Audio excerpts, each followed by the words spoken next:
উৎসবে রঙে থাকুন দেশের সঙ্গে।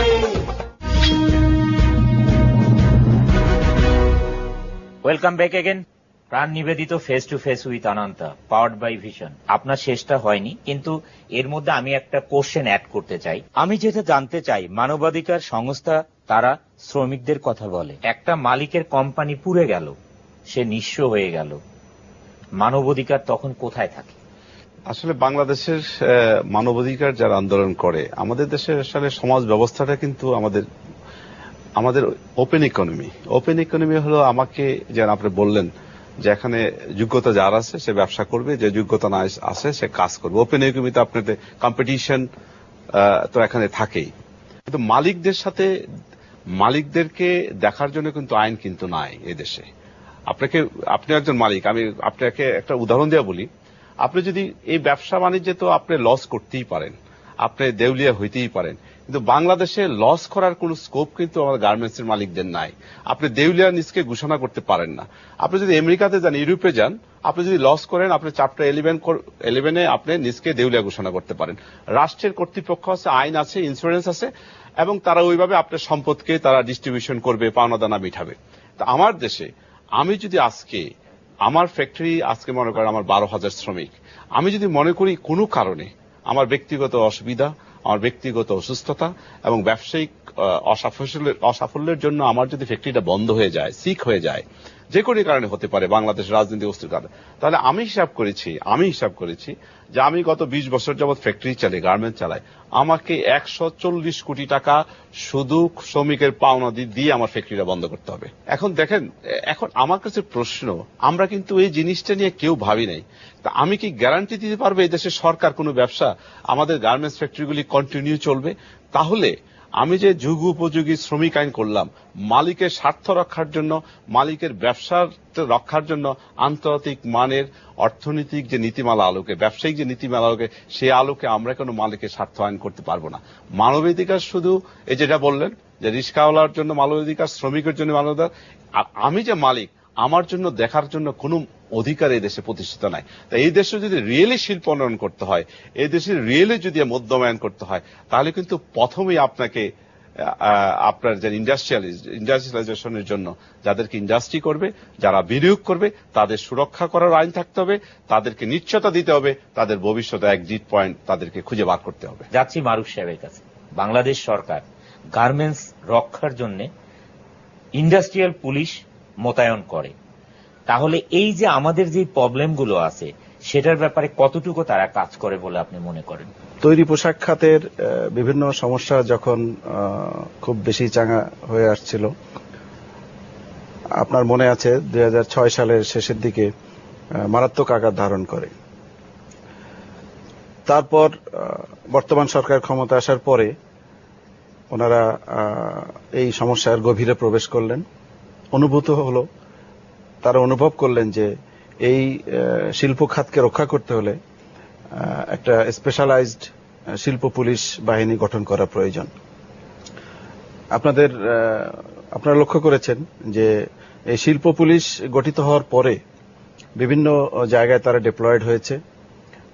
গাজীপুর, সাভার, নারায়ণগঞ্জ, চট্টগ্রাম, বিভিন্ন জায়গায় তারা এই শিল্পগুলোকে রক্ষা করার জন্য, এখানকার আইন শৃঙ্খলা রক্ষার জন্য তারা নিয়োজিত হয়েছে এবং অনেক সমস্যার সমাধান কিন্তু হয়েছে।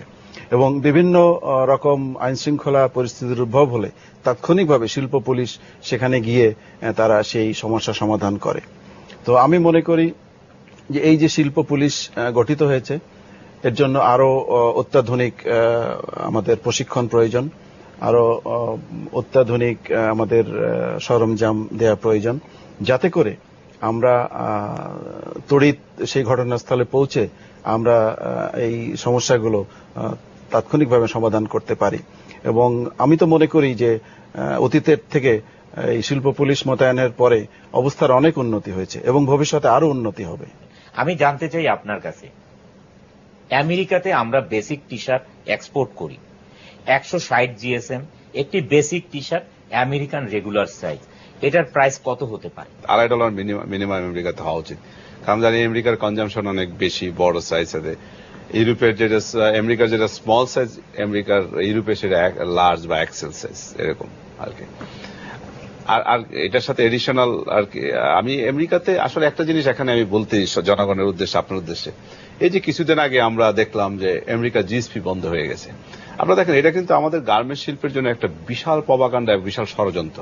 এবং যারা এটা প্রচার করেছেন আমেরিকান, আমাদের আমরা বলি আমেরিকা আমাদের বন্ধু রাষ্ট্র, আমেরিকা আমাদের কাছ থেকে নেয়, আমেরিকার রাষ্ট্রদূত সহ সবাই, অনেকে পত্র পত্রিকায়, এটা কিন্তু আমেরিকা জিএসপির কোন ফ্যাসিলিটি কিন্তু আদৌ আমরা গার্মেন্টস থেকে পাইনি।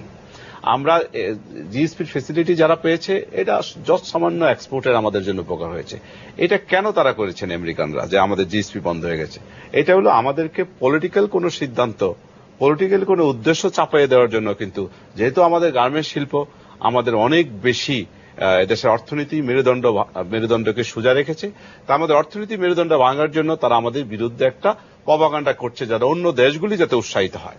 পাশাপাশি আজকে যদি মনে করেন এই সমস্ত বাংলাদেশের অর্থনীতির আজকে যে 1,40,000 কোটি টাকার যে ইকোনমি আমাদের, এর মধ্যে 56% সার্ভিস ইন্ডাস্ট্রি, 16% গার্মেন্টস ইন্ডাস্ট্রির অবদান আমাদের জিডিপি। এই 56% সার্ভিস ইন্ডাস্ট্রি করতে 50%ই আমাদের গার্মেন্টস থেকে আসে। আজকে যখন প্লেন বলেন, হোটেল বলেন, রেস্টুরেন্ট বলেন, ইন্স্যুরেন্স বলেন, ব্যাংক বলেন, সমস্ত সার্ভিস কিন্তু গার্মেন্টস ইন্ডাস্ট্রি আছে। আপনি যদি গার্মেন্টসকে দমায় রাখতে চান, তাহলে আমাদের সার্ভিস ইন্ডাস্ট্রিগুলি বন্ধ হয়ে যাবে সারা বাংলাদেশের অর্থনীতিতে। তাই আমি মনে করি একটা গভীর ষড়যন্ত্র পাড়ি দিয়া এই সরকারকে, মাননীয় প্রধানমন্ত্রীকে আমি ধন্যবাদ দিতে চাই।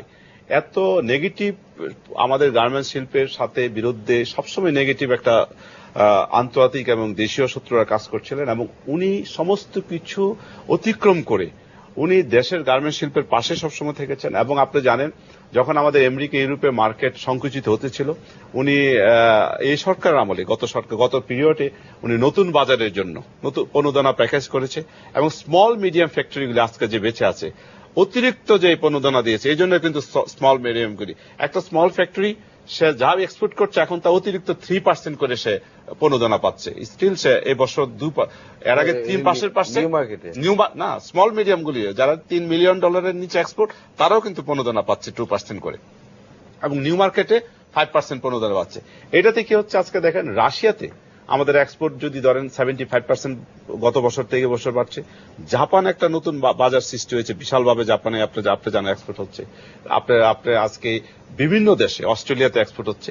এই নতুন বাজারগুলি একসময় কিন্তু আমাদের আজকে আমেরিকান এবং ইউরোপের উপরে যে একক মার্কেটের উপর যেমন নির্ভরশীল, এটা আমাদের নির্ভরশীলতা কমাবে, এবং এই নির্ভরশীলতা কমালেই কিন্তু আমরা ওয়ার্ল্ড ওয়াইড, আপনি যে আমাদের যে টার্গেট যে আমরা 50 বিলিয়ন করব, 50 বিলিয়ন করতে আমাদের নতুন বাজারের দিকে যুক্ত হবে। এবং সেই লক্ষ্য কিন্তু এই সরকার যে অপরচুনিটি করেছে, যে তারা ইনসেন্টিভ দিচ্ছে, এটা যদি চালু রাখে, তা আমরা আশা করছি যে আমাদের এই প্রতিকূলতা আমরা রাখতে পারবো। আরেকটা জিনিস আপনার সাথে প্রাইজের ব্যাপারটা আমি একটা সাপ্লিমেন্ট করতে চাই। আসলে কিন্তু আমাদের যারা ব্যবসায়ীরা, তাদের উদ্দেশ্যে বলবো যে আমরা কিন্তু আমাদের প্রতিযোগী। আমরা অনেক সময় কাউকে যদি আমাদের যে প্রতিযোগিতা থেকে আমাদের বেরিয়ে আসতে হবে। বিকেএমই ভাইস প্রেসিডেন্ট সানি সাহেব বললেন যে একটি বেসিক টি শার্টের প্রাইস ন্যূনতম $2.50 হওয়া উচিত। আমরা কততে কাজ করি সেটা অবশ্যই আপনাদেরকে জানাবো, তবে একটি ব্রেকের পরে, জাস্ট ফর 5 মিনিট সঙ্গেই থাকুন। উৎসবে রঙে থাকুন দেশের সঙ্গে।